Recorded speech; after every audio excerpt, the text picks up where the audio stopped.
রাস্তা সারাচ্ছে পুলিশ, বন্দুক লাঠি ছেড়ে রাস্তা সারানোর কাজেই নামতে দেখা গেল পুলিশকে। অনেকের কাছে বিশ্বাসযোগ্য না হলেও শনিবার এমনই কাজে হাত লাগাতে দেখা যায় সিউড়ি থানার পুলিশ কর্মীদের।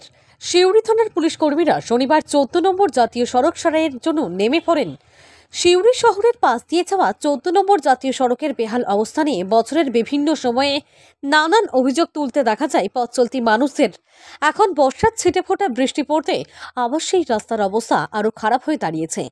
রাস্তার অবস্থা খারাপের কারণে তৈরি হচ্ছে যানজট, বিভিন্ন সময় ঘটছে বিভিন্ন ধরনের দুর্ঘটনা। 14 নম্বর জাতীয় সড়কের বিভিন্ন জায়গায় খারাপ অবস্থার পাশাপাশি কিছুটা হলেও বেশি খারাপ অবস্থা তিলপাড়া ব্যারেজের কাছে। সেখানেই শনিবার জাতীয় সড়কের খানাখন্দ ভরাট করতে পুলিশ কর্মীদের উদ্যোগ নিতে দেখা যায়। সিউড়ি থানার উদ্যোগে এমন কাজ করা হয়।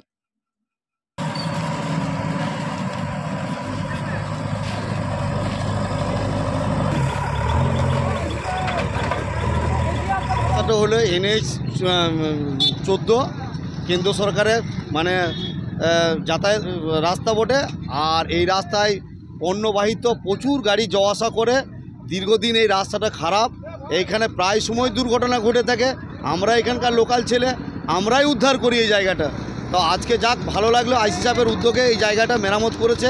হ্যাঁ, তো বলার আছে যে কেন্দ্র সরকার এই জিনিসগুলো সব তাকিয়ে দেখুক।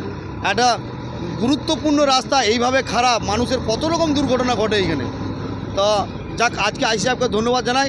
হ্যাঁ, আমাদের গ্রাম এই এলাকার তরফ থেকে যে আইসি সাহেব নিজে দাঁড়িয়ে থেকে কাজটা করলো।